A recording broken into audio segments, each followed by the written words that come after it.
Беремо аркуш картону, можна будь-який залишок використати. Загинаємо навпіл, беремо нашу квіточку, ось так накладаємо зверху і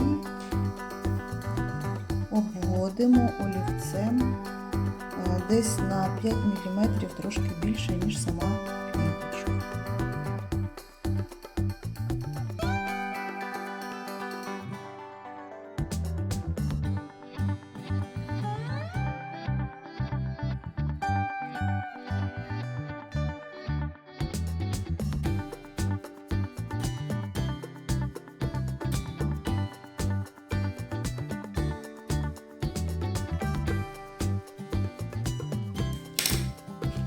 Тепер вирізаємо.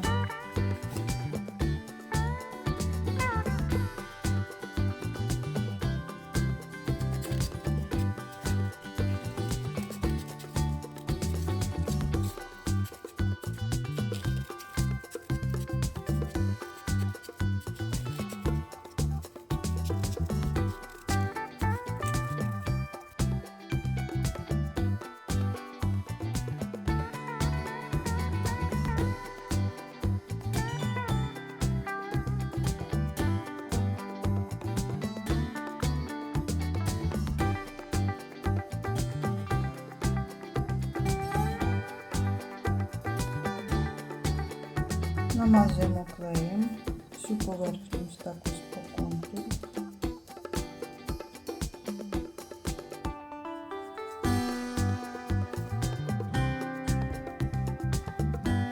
Та кріпимо.